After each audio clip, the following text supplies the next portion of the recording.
Talvez nós precisávamos nos empenhar mais em conhecer a nossa origem como Igreja Assembleia de Deus. E hoje eu vou me ater a andar um pouco na história, contextualizar as igrejas da Reforma Protestante, mas eu vou começar lá em Atos dos Apóstolos, ou melhor, nos dias de Jesus, no nascimento da igreja, e depois em que circunstância foi surgir a Assembleia de Deus. Meus amados, vamos ler a palavra de Deus no livro de Marcos. Peço aos irmãos que estejam em pé para a leitura da palavra. Marcos, capítulo de número 16, diz assim: E ele,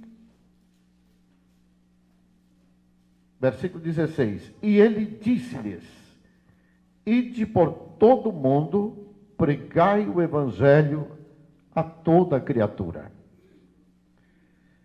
Estes sinais seguirão aos que crerem, e em meu nome expulsarão demônios, falarão novas línguas, pegarão em serpentes, e se eles beberem alguma coisa mortífera, não lhes fará dano algum. E eles imporão as mãos sobre os enfermos, e eles serão curados. Até o versículo 18. Podeis assentar, meus irmãos? Partindo desses versículos, nós vamos entender que Daniel Berg Gunnar-Vingre escreveu uma história muito linda relacionada ao Brasil.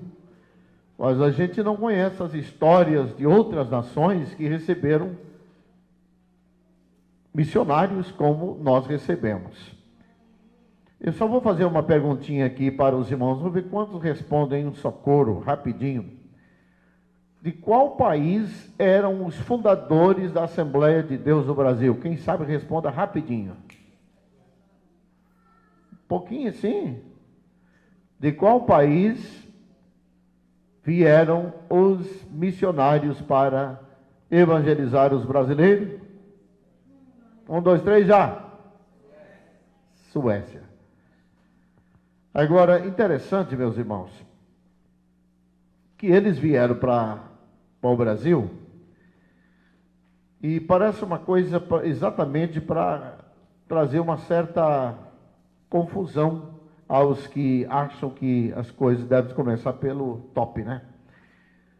O centro cultural nessa época, 110 anos atrás, o centro cultural era Rio de Janeiro, era Bahia, eram os lugares de maior desenvoltura cultural. E veja que contrassenso do ponto de vista humano. Deus usa eles, conforme o Genivaldo leu aqui, eles estavam... Começou essa chamada por um seminário em Chicago. E lá Deus disse para eles para vir para Belém do Pará. Eles nem sabiam aonde ficava Belém do Pará, em que país ficava. E aí eles foram procurar aonde ficava Belém do Pará. E eles mesmos, como missionários, poderiam ter questionado, depois que eles tomaram um conhecimento maior do Brasil, eles poderiam ter perguntado, por que Deus não mandou a gente para o Rio de Janeiro, que era top na época, era o centro cultural, mandou lá para o meio do mato. Imagina Belém, quantos aqui conhecem Belém do Pará? Quem conhece o Pará? Alguém conhece? Eu conheço. Até hoje, Pará é um estado bastante ainda rudimentar em relação ao Paraná, por exemplo. E naquele tempo, imagina, 110 anos atrás, como era Belém do Pará. E esses missionários chegaram lá, plantaram uma sementinha que invadiu o Brasil e o mundo tão rápido. Mas eles plantaram num lugar simples, num lugar de pouca cultura e de muita gente indígena, muita gente do mato.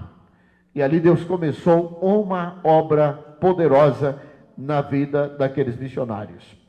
Olha que interessante, eles ouviram uma voz, ouviram Deus orientando eles vir para o Brasil, para Belém. E aí eles precisavam de um sinal de Deus, de uma orientação de Deus para eles embarcarem.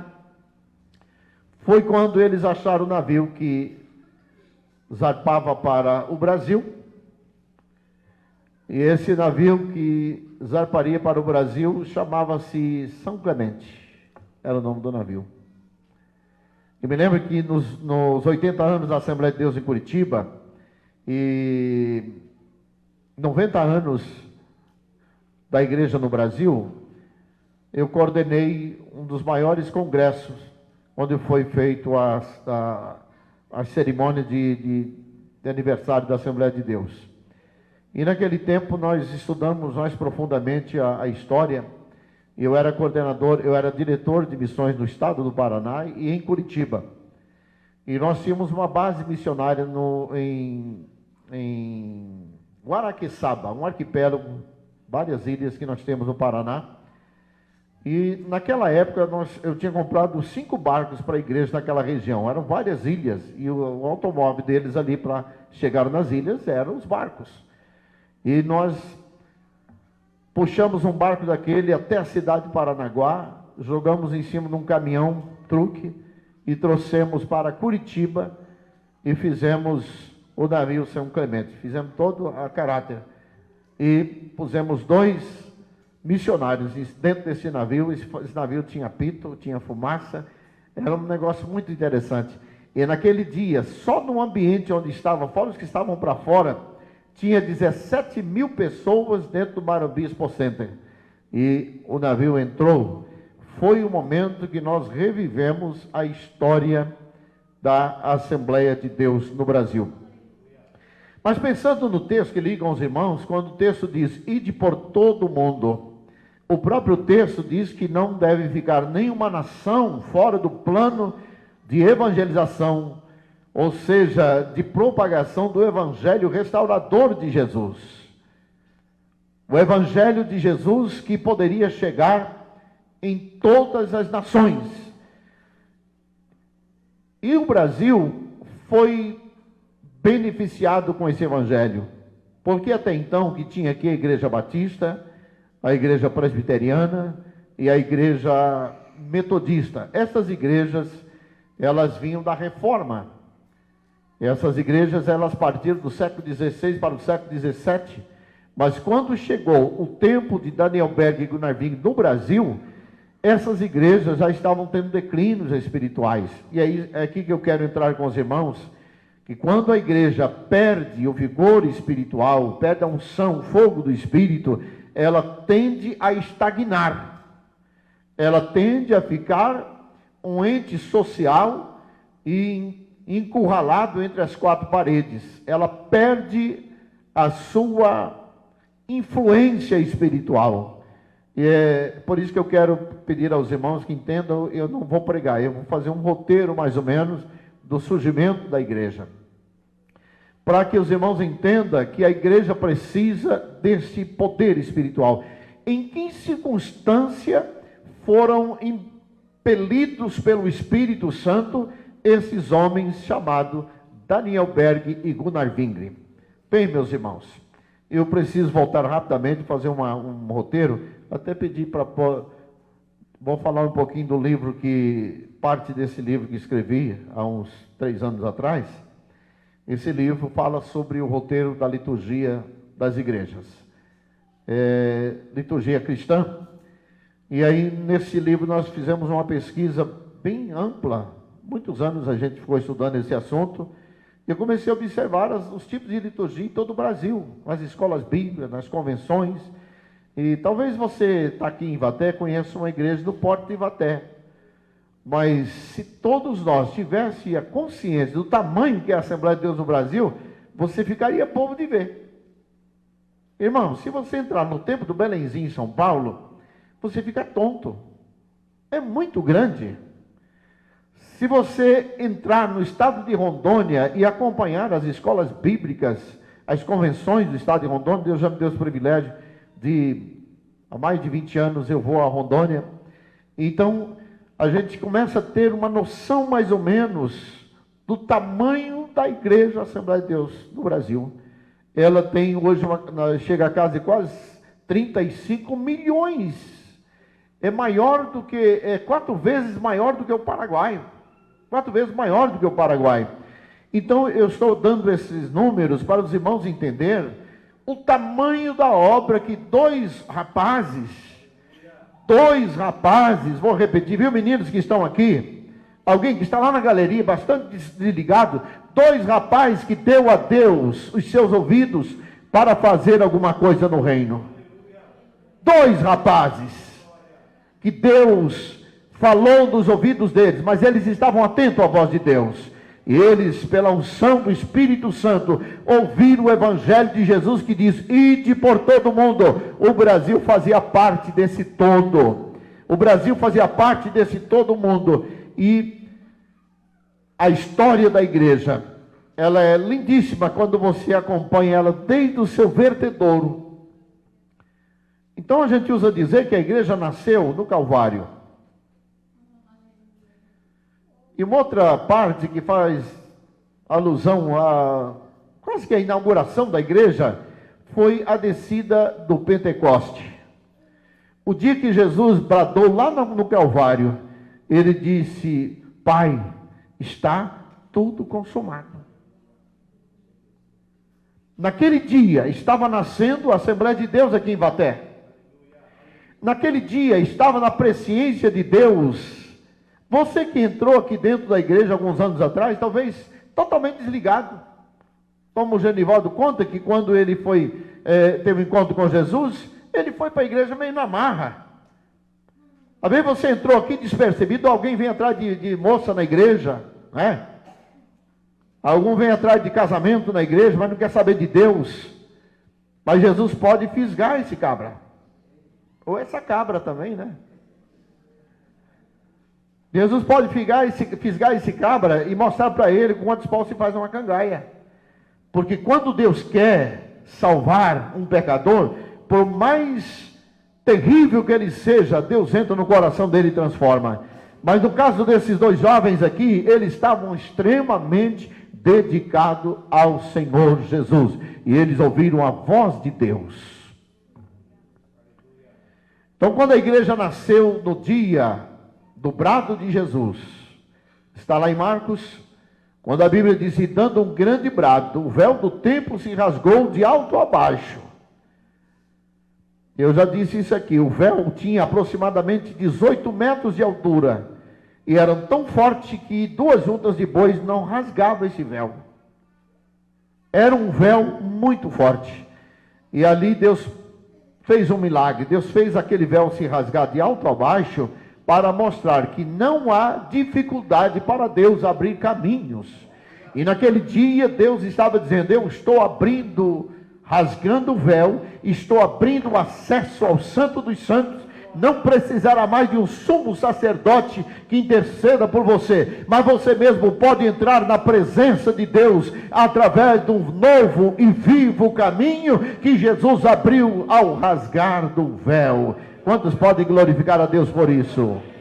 O véu se rasgou e a porta se abriu. Bem, aí começou a igreja no mundo.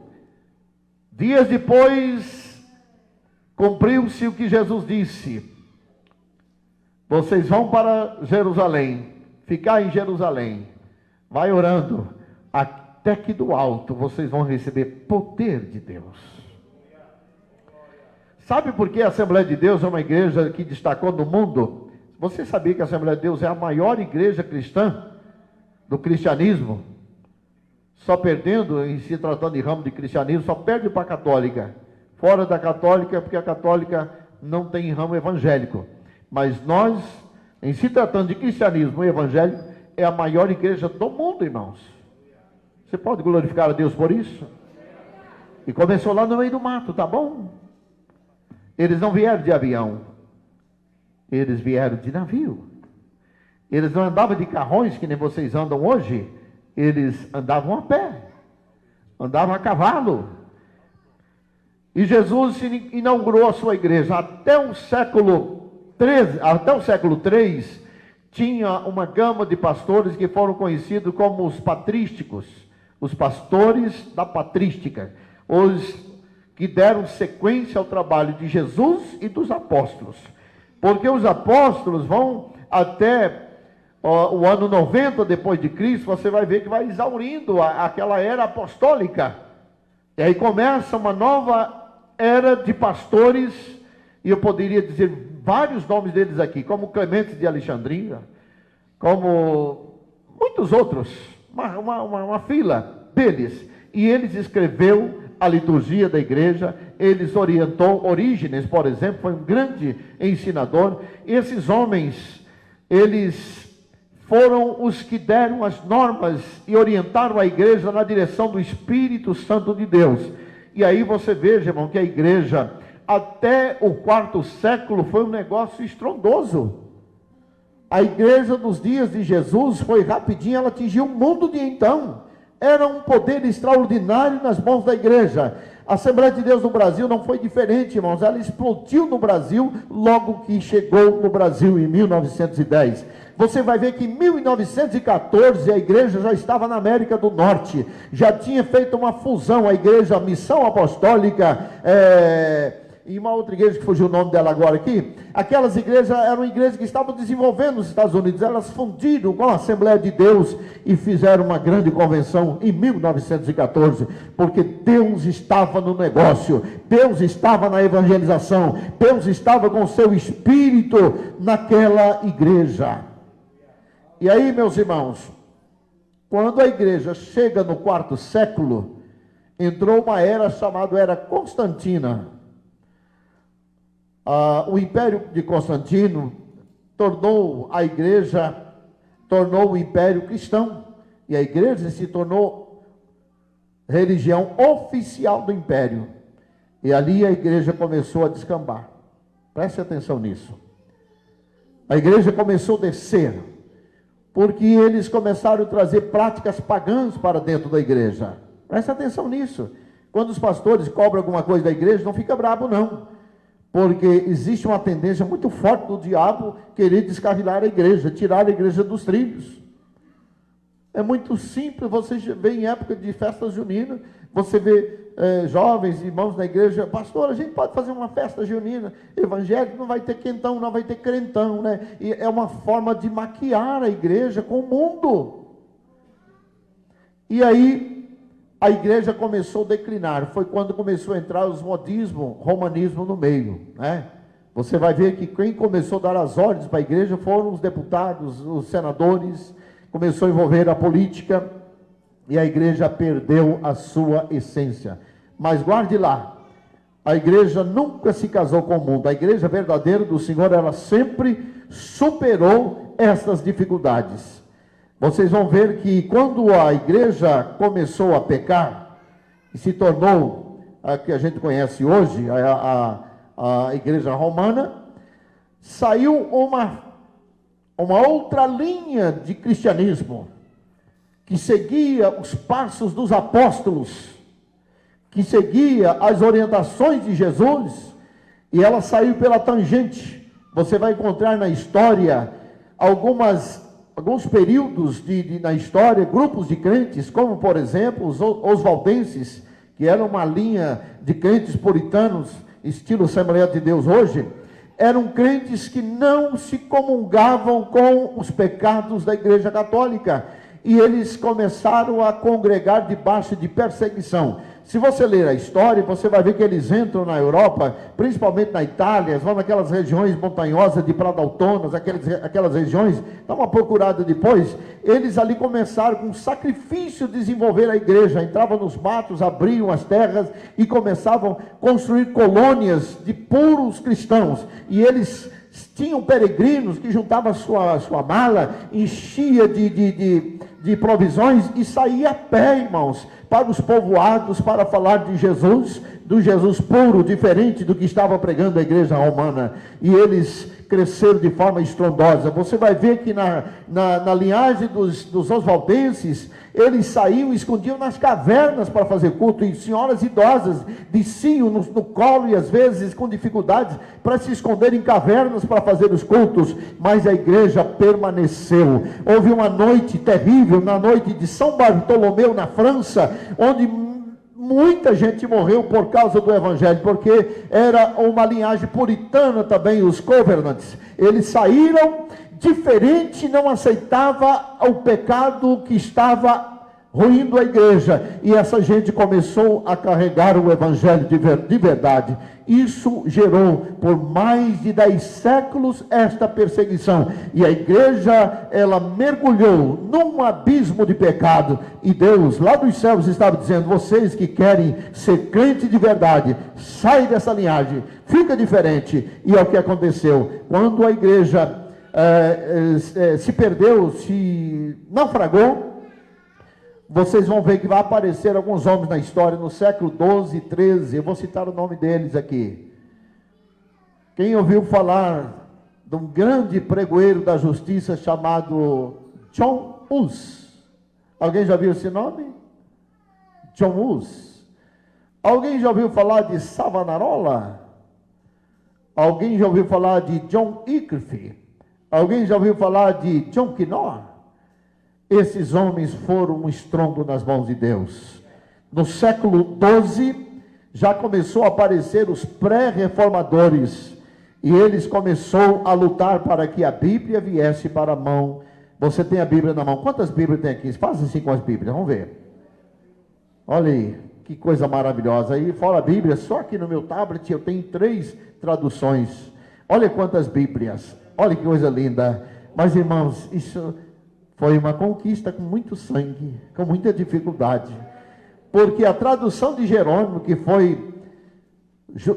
gerou por quase 1000 anos, sem liberdade de passar para um bem comum, a tradução de Jerônimo foi traduzida por John Wycliffe, à mão, porque a igreja confiscou essa tradução de Jerônimo, e só a Bíblia ficou circunscrita só nos mosteiros. Só o clero podia ler a Bíblia, só os padres e os monges poderiam ler a Bíblia. Eles não entendiam que a Bíblia era um bem comum, e eles tiraram a palavra do povo, deixou o povo na escuridão, e por quase 1000 anos a igreja mergulhou numa escuridão. Mas um dia, um homem chamado John Wycliffe, ele disse: se os oráculos divinos foi escrito na língua do povo judeu, que o povo podia entender, no hebraico e no aramaico, por que não vamos ter a Bíblia na nossa língua? E ele começou a escrever a Bíblia, traduziu a Bíblia à mão, irmãos. Era uma Bíblia gigante. Aquela Bíblia era conduzida por carruagens que vinham nas cidades. Por exemplo, no mês que ela vinha em Vaté, era na praça pública, e tinha um cidadão que ia ler ali, ou aquela pessoa que ia folhear a Bíblia, ia ler, e o povo vinha para ouvir a leitura da palavra de Deus. Hoje as pessoas têm a Bíblia na mão, e não lê a Bíblia, não para um pouquinho para estudar a palavra de Deus. Nós temos a Bíblia na mão, mas essa gente não tinha, meus irmãos. E John Wycliffe foi condenado porque escreveu, traduziu a Bíblia Sagrada. Isso no século XII. No século XIII surgiu um outro homem. E aí você vai ver que nesse período, esses homens foram instrumentos de Deus. A gente fala-se tanto de Martinho Lutero, mas esses homens foram fantásticos. O John Hus, quando estava sendo crucificado, quando estava sendo queimado na fogueira, na famosa Santa Inquisição, ou maligna Inquisição, né? Quando ele estava sendo queimado, ele profetizou para o clero e disse: hoje vocês estão queimando um ganso. Ganso, Hus na língua tcheca, os tchecoslovacos, ganso, a palavra Hus era ganso. E ele disse: hoje vocês estão queimando um ganso, mas daqui 100 anos vai nascer um cisne, e ele vai cantar, e vocês vão ter que ouvir a voz dele. Vocês não vão calar a voz desse cisne. 100 anos depois, passou a pré-reforma de John Hus, de John Wycliffe. Depois veio a era de Tyndale, que foi um dos magníficos tradutores da Bíblia. Traduziu a Bíblia com uma maestria fantástica. Quando você lê capítulo 12 de Coríntios, que o amor não é indecente, o amor não é soberbo, o amor não trata com leviandade. E quando você vê aquele poema lindo, você vai ver que foi a habilidade de Tindeu quando traduziu. E João Ferreira de Almeida, lá de Portugal, só fez uma tradução com a perfeição de Tindeu. E hoje eu tenho aqui a tradução de João Ferreira de Almeida, tem a tradução que vem de Tindeu, e esses homens foram homens que sofreram para que a Bíblia viesse em nossas mãos. E hoje é uma emoção quando você vai nos lugares onde está o museu, que mostra as obras desses homens, homens que lutaram para traduzir a Bíblia. 40 anos depois da sua morte, John Wycliffe foi condenado pela Santa Inquisição. 40 anos mandaram arrancar os restos mortais de John Wycliffe, tiraram os restos mortais dele, pegaram a Bíblia dele, pegaram os artigos dele e levaram ao pé de uma fogueira na Santa Inquisição e puseram ali e condenaram John Wycliffe 40 anos depois da sua morte. E quando queimaram os restos mortais de John Wycliffe, eles pegaram as cinzas de John Wycliffe. E aquelas cinzas foram maravilhosas, porque se tornou uma arma nas mãos dos pregadores, se tornou uma arma nas mãos de Deus. E aquela cinza eles levaram por um rio chamado Swift, e jogaram aquela cinza naquele rio. E segundo a parábola que conta de John Wycliffe, aquelas cinzas caiu de um canal para o outro e caiu no Mar Celta, e do Mar Celta caiu no oceano, e do oceano invadiu todo mundo. E hoje eu tenho a Bíblia nas minhas mãos, porque John Wycliffe também deu a sua vida para escrever a palavra. Valorize esta palavra, porque é dela que nasce o verdadeiro Evangelho.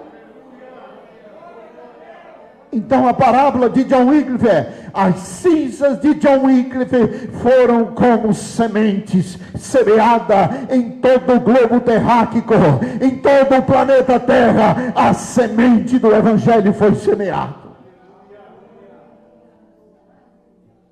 Aí passou a era de John Wycliffe, passou a era de Tindeu. Quando Tindeu surgiu, já tinha a linotipia, já tinha a prensa móvel, e eles conseguiram fazer rapidamente uma Bíblia. Mas aí vem, irmãos, as histórias mais lindas. Hoje a Inglaterra tem uma igreja bem no centro do país, a igreja de John Wycliffe. De forma profética, Deus usou esses homens para traduzir a Bíblia em uma das línguas mais poderosas do mundo, que é o inglês. E Deus sabia o que estava fazendo. Deus poderia usar um outro dialeto, não, mas disse: eu vou usar dialetos poderosos do mundo, como por exemplo a própria língua portuguesa, espanhola e o inglês. São línguas poderosas, que tem várias outras nações que falam essas línguas, mas Deus trabalhou, Deus sabe como agir para levar a evangelização do mundo. Aí chegou a famosa era da Reforma Protestante. Entre uma gama de homens que fizeram parte da Reforma Protestante, nós temos os mais conhecidos como Martinho Lutero, como João Calvino, como John Knorr da Escócia. Eu estive na divisa da Escócia e fiquei ansioso para estar aonde John Knorr pregou. Mas eu estive aonde foi queimado John Wycliffe, aonde foi queimado as coisas de John Wycliffe. Estive na praça em Londres. E quando você chega nesses lugares, você começa a pensar no mundo, os milhões de pessoas que alcançaram a palavra de Deus, porque ali tem uma história linda de alguém que amou a palavra de Deus. Assim como aqui em Vaté tem alguém que amou a palavra de Deus, e esta igreja chegou onde chegou, porque sempre tem alguém que ama a palavra de Deus e se torna instrumento nas mãos de Deus. Aí chegou a era da Reforma Protestante. Foi quando Martinho Lutero estava vendo os pecados do romanismo, e tinha uma escada na Catedral de Wittenberg, e ficava uma mesa aqui com um monte de sacerdotes, de padres, e as pessoas faziam uma fila, e por essa fila eles passavam na mesa da indulgência, e o sacerdote que estava aqui prescrevia a indulgência, e segundo o que ele pagava, então esse sacerdote dizia: tantos anos livre do purgatório. E conforme dizia a história de Tetzel, que fazia campanha na Alemanha, o tilintar de uma moeda no cofre de Tetzel faria uma alma pular do purgatório, sair do purgatório. Uma mentirada. E aí o Martinho Lutero está vendo tudo aquilo. E ele sobe pela catedral e olha para lá e olha para cá, as pessoas subindo de joelhos, com os joelhos sangrando pelas escadarias da catedral de Wittenberg, na Alemanha. E ele olha tudo aquilo e veio à sua memória a revelação da palavra de Deus. O justo viverá da fé. O justo viverá da fé. Irmãos, a fé é um cobertor que aquece a tua alma vazia. A fé é um cobertor que aquece a tua alma fria. A fé é tudo que temos para superar este mundo. E aí o Martinho Lutero, olhando aquele tanto de gente, fazendo um sacrifício de tolo, e Deus disse a Martinho Lutero: isto é, tornar novamente as pessoas a crucificarem Jesus e tornar nulo o seu sacrifício. Ora, que sentido faz você pegar uma cruz e andar pelas BRs da vida em direção à Aparecida do Norte, sendo que Jesus já carregou essa cruz, irmão? Que sentido faz isso? O que eu preciso é me curvar aos pés de Jesus e dizer a Jesus: obrigado porque o Senhor carregou a cruz por mim. E o Martinho Lutero subiu pelas escadas de Wittenberg, amassou a indulgência e gritou: o justo viverá da fé. O que vocês estão fazendo é tornando nulo o sacrifício de Jesus. E ali Martinho Lutero comprou uma briga com o mundo, com o império, com a igreja, com o clero. E aí, como ele entrou na briga, ele foi para casa e escreveu as 95 teses, porque ele desmascarava os pecados de Roma. Trouxe as 95 teses e pregou na parede da catedral. Quando os padres viram as teses de Martinho Lutero, a guerra estava armada, mas Deus estava dos altos céus dizendo: vai firme, Martinho, ninguém vai calar a sua voz. Eu estou com você, Martinho Lutero, vai firme, ninguém vai calar a tua voz, porque meu Espírito estará com você. E ele começou uma batalha terrível, irmãos. E aí juntou o Papa, o rei e uma grande parte da cúria romana, foram para Worms, na Alemanha. Segundo a história de Martinho Lutero, quando ele estava sendo levado para o interrogatório, o Martinho Lutero olhava para os telhados da cidade, para as casas, e ele disse: demônios incontáveis, estou enfrentando demônios incontáveis, tais como os telhados dessa cidade. E ele foi para Worms, onde seria, e ele pensava que ele ia discutir a sua tese, que ele ia deixar de discutir. Quando ele sentou lá, muito parecido com essa CPI do Covid-19, são chamados lá para falar o que eles querem. E quando ele sentou diante do rei, perguntou: Lutero, você está aqui para negar a sua tese. E Lutero disse: eu pensei que eu estaria aqui para discutir a tese. Vocês não vão dar oportunidade para a gente discutir? Não, você está aqui para negar a tese.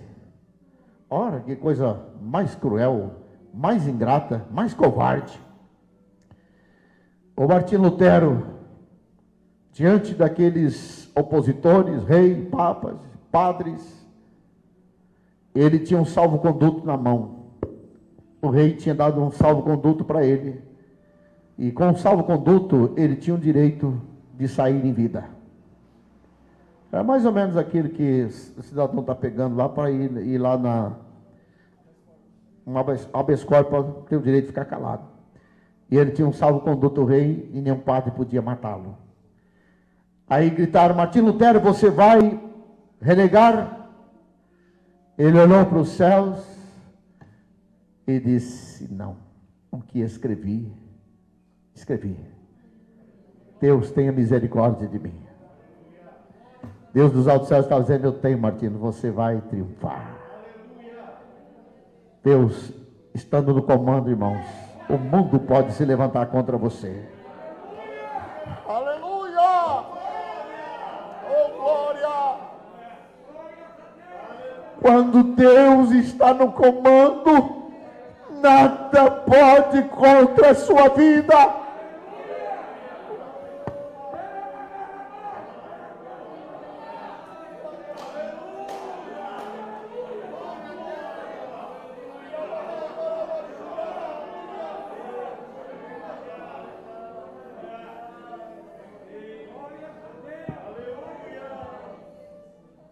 E o Martim Lutero sai do interrogatório na cidade de Worms.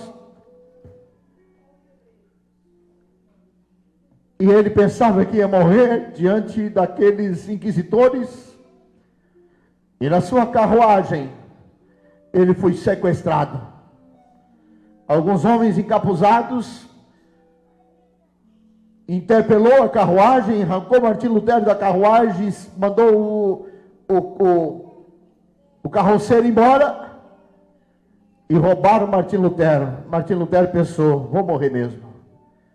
Quando foi levar o Martim Lutero para o castelo na Saxônia de um amigo dele, tiraram as carapuças e disseram: Martim Lutero, nós viemos te salvar, nós te sequestramos para você não morrer. Eles iam matar você na estrada, mesmo com salvo-conduto você ia morrer. Mas Deus tem os seus enviados. Aleluia! Deus tem os céus para te livrar. E Lutero foi naquele dia salvo da morte e foi levado para o castelo na Saxônia. E a ordem era: Martino, você não saia do castelo, porque você vai morrer. Martim Lutero podia dizer: eu não vou morrer, porque Deus falou comigo. Ele nem sabia da profecia de John Hus. E o Martim Lutero começou agoniado a escrever os seus artigos e fazer a tradução do Novo Testamento, coisa que a Igreja Católica não aceitava. Tinha só a tradução de Jerônimo, e que estava em poder do clero. E ele agora vai traduzir na língua alemã o Novo Testamento.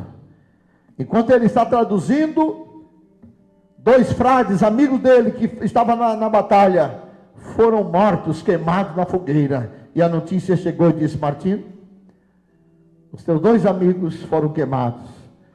E o Martim Lutero ficou angustiado. E ele olhou para o castelo e disse: esse castelo não vai me segurar. Eles vão me matar. Eles vão me pegar. Demônios incontáveis estão contra a minha vida. Aí ele olhou para os céus, parecido com o que Davi disse lá, do outro lado do Jordão, fugindo de Absalão. Quando ao mesmo tempo que ele chorava, reclamava do seu estado, e distante do templo, ele caía em si e dizia: por que se abate a minha alma?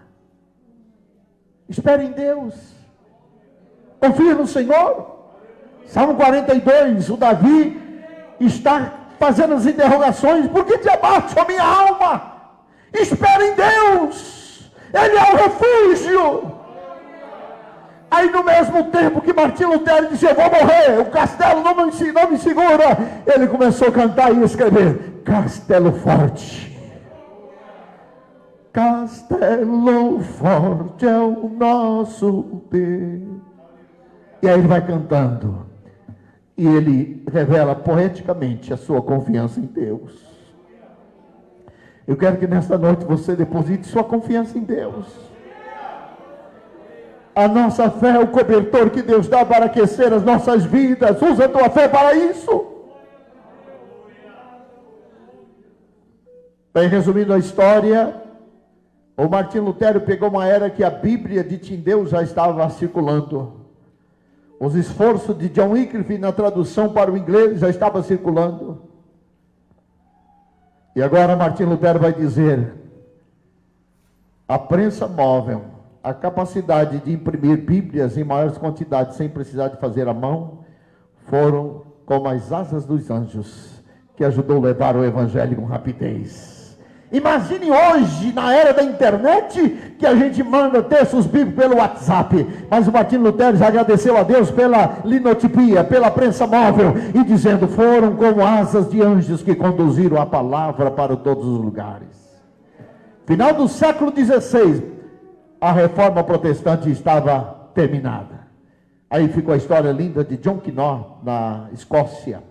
A história de Martinho Lutero, a história de João Calvino. Mas, irmãos, surgiram igrejas poderosas nessa época.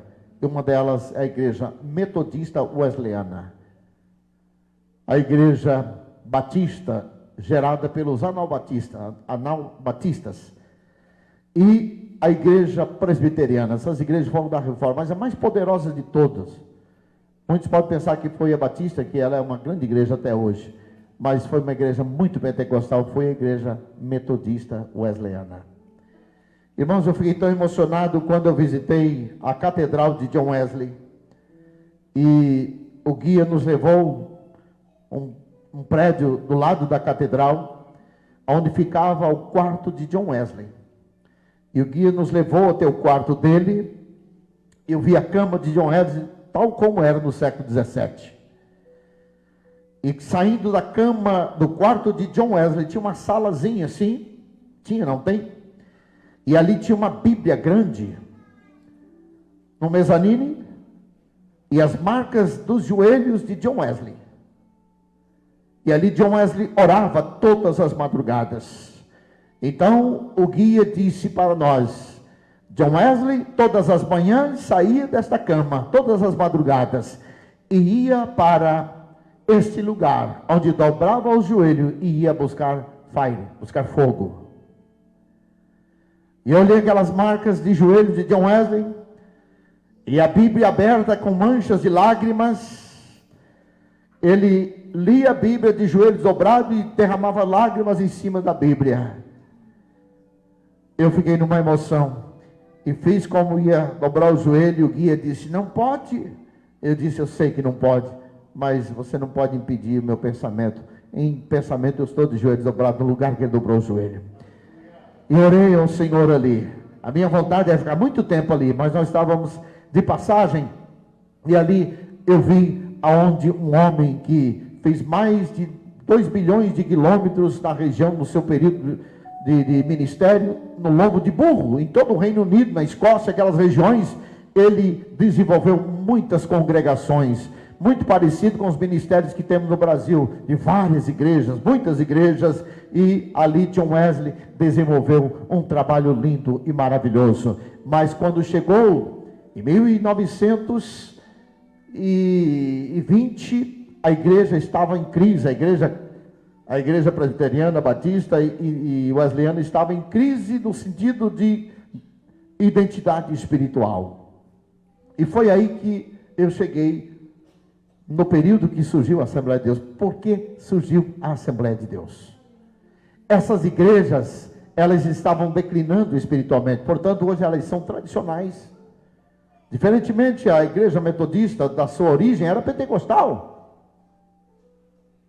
Eles eram cheios de poder de Deus, mas deixaram apagar a chama do Espírito Santo. Você vai ver na história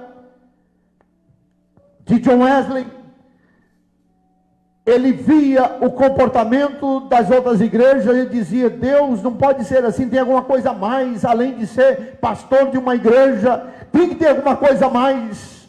E um dia eles vieram num navio para os Estados Unidos, para uma obra missionária, e na estrada, na volta, navegação do mar, deu uma tempestade, tinha um grupo de moravianos da Alemanha, que eram cheios de Deus, cantavam e falavam em línguas estranhas, e alguma coisa incomodava ele, dizia: ser crente é assim, olha, é desse jeito. E quando o navio estava quase indo a pique, o navio estava quase afundando, John Wesley dizia: este povo não tem medo da morte, o navio está para afundar e eles estão cantando, falando em línguas estranhas, e ali Deus transformou o coração daquele homem, e é por isso que se tornou um homem cheio do Espírito Santo de Deus. Quando ele desembarcou, ele estava entendendo que ser crente tinha algo mais do que o que eles eram, era ser cheio do Espírito Santo. Meu amigo, meu irmão, você que está me ouvindo pela internet, ser cheio do Espírito Santo é ser crente. Tem algo muito mais do que ser um crente tradicional, que às vezes entra na igreja só para perturbar, mas não tem a presença de Deus na sua vida. Receba Deus e seja forte, seja cheio do Espírito Santo.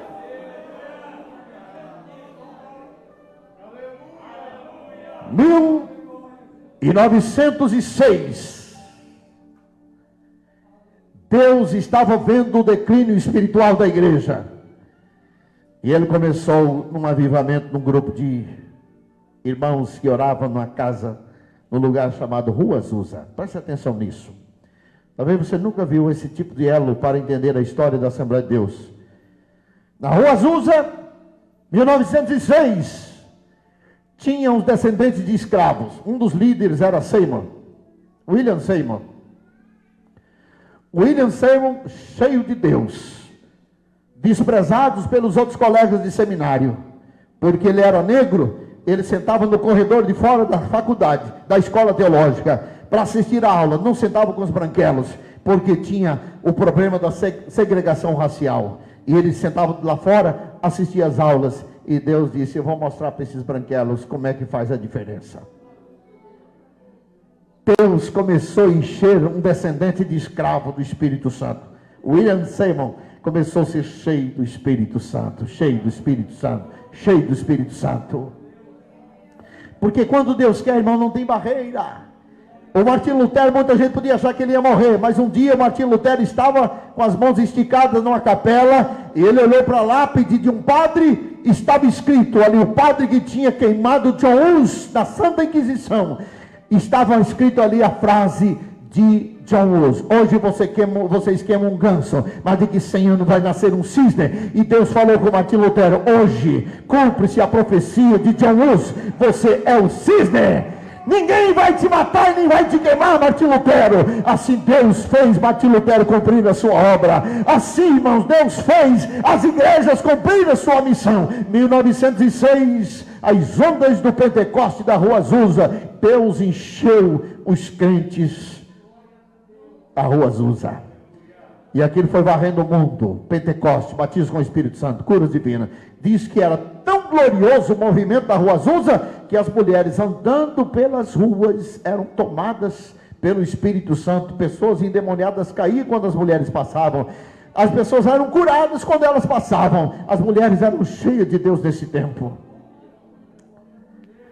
Não podemos perder essa glória que está em nós, irmãos. Esse Espírito Santo que nos impele todos os dias precisa estar em nós, para que a nossa igreja faça a diferença. 1910, Chicago, chegou a vez da Assembleia de Deus. Deus sopra no ouvido de Gunnar, sopra no ouvido e diz para ele que tinha uma missão no Brasil. E esses dois jovens eram jovens amantes da palavra, sedentos por Deus. Eles saíram, embarcaram no navio São Clemente, vieram para Belém do Pará. Em Belém do Pará eles começaram a obra Assembleia de Deus. Eu estive nos 100 anos da Assembleia de Deus Belém do Pará. Tinha 140 mil pessoas. Eu disse 140 mil pessoas no Mangueirão. Irmãos, eu nunca vi um negócio daquele. Tinha mais ou menos 40 mil pessoas por fora, nos telões. Tinha tanta gente no Mangueirão, nos 100 anos da Assembleia de Deus. E a gente escutava nas galeras assim, e a impressão que a gente tinha que a gente estava num ambiente do céu. Aquelas vozes como se estivesse saindo do trono. Quando cantaram o hino Além do Rio Azul, aquela multidão de mais de 140 mil pessoas cantando, eu comecei a pensar no céu. Como será glorioso o céu?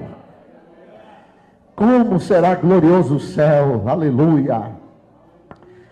Então, em 1910, começou a Assembleia de Deus no Brasil, e foi de muitos desafios. No Brasil tinha muita doença naquela época, dengue, febre amarela, essa coisa arada, e eles enfrentaram isso com muitas dificuldades. Eu vou pedir para o hino de número 394, é isso? Põe na tela para nós esse hino. Eu estava tentando achar uma irmã que fosse mais ou menos próxima a Frida, mas não achei ninguém. Frida era loira, alta. Talvez a minha filha ficava mais próxima, a Sandra. Aí eu sabia que ela ia ficar tímida de vir aqui, mas deixa o estereótipo da Frida.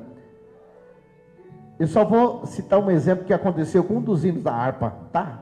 Essa gente que às vezes quer desprezar os hinos da harpa, preste atenção nisso. Regina, me ajuda aí, pega o microfone. Faça enquanto você é a Frida, mas você é a Frida Morena, tá? Pega o microfone e fica lá de lá para cá. Eu vou te pedir para você vir.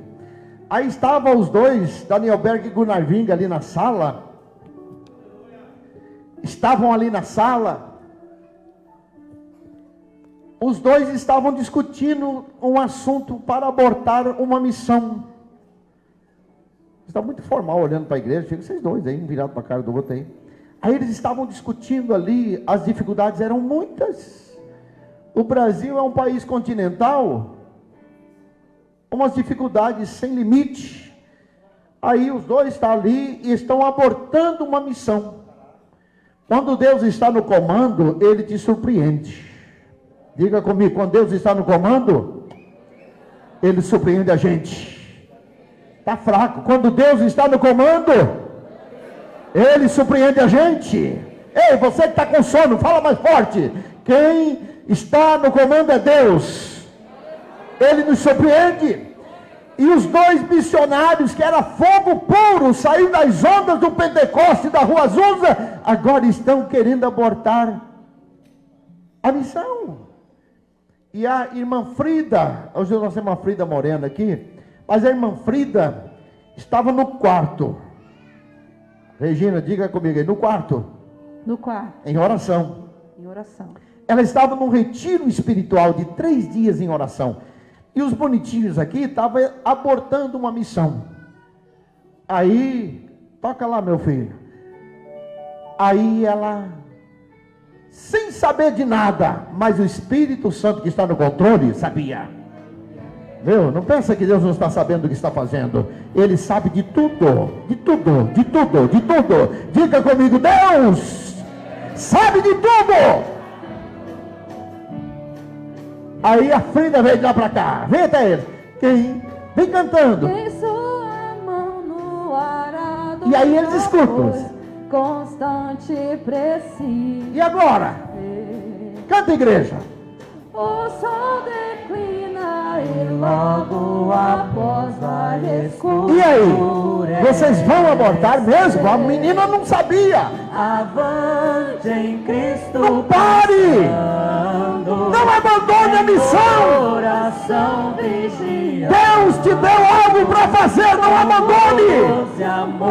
Seja corajoso! Para o teu Senhor.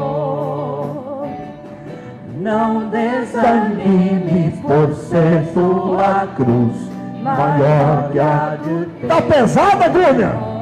Tá difícil? Os brasileiros precisam do Evangelho. Se vocês abortarem, Ivaté pode perecer. Tem Ivaté na história. A tua cruz vai levando. Vai levando. Como Jesus perdoando. Oh, aleluia. Pra o lindo céu. Cante bem forte. Ser bom soldado de Cristo Jesus, sofrendo as aflições, não sufocando. Aleluia! Se você pensou em abortar a missão que Deus te deu, não aborte. Vai ser Deus quer te usar. Deus quer te usar. Marta, Deus quer te usar, Marta.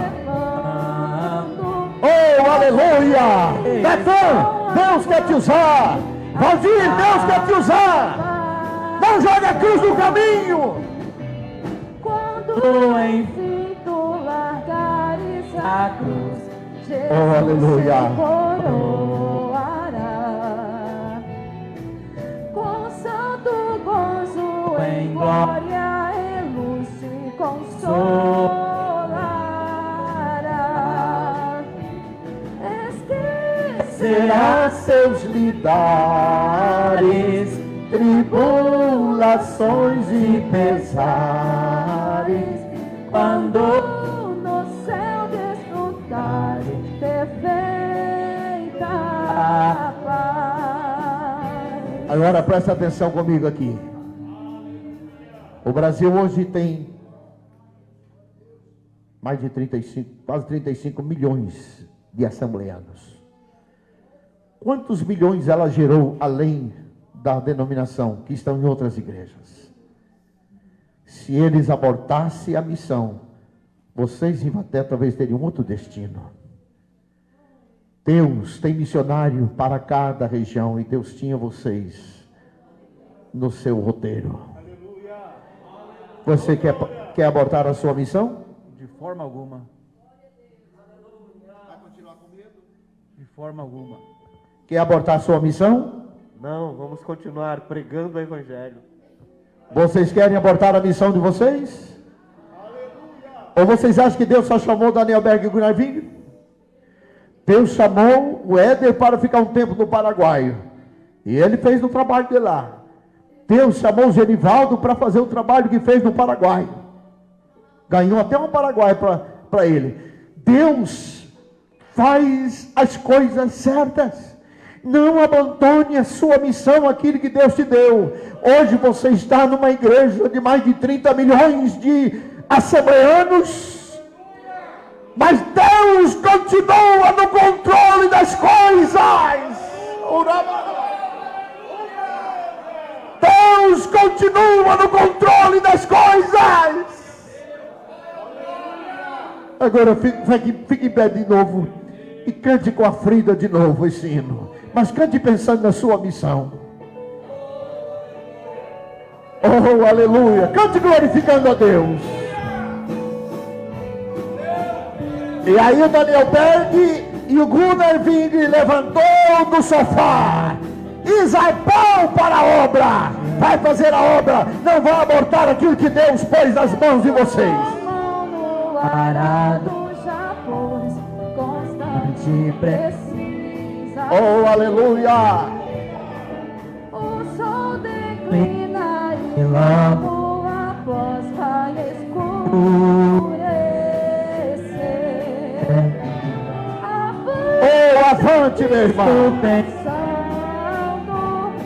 em oração vigiando, com gosto e amor trabalhando pra Deus, Senhor. Não desanime. Cante com alegria. Você tua Ei, vocês lá na galeria. Receba Deus aí, olha. Dá um espaço para Deus agir em vocês aí. Em nome de Jesus. Deixa Deus agir na vida de vocês. Em nome de Jesus. Abra os ouvidos para a voz de Deus essa noite.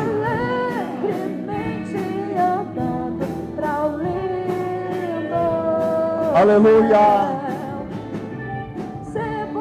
Ser bom soldado de Cristo Jesus.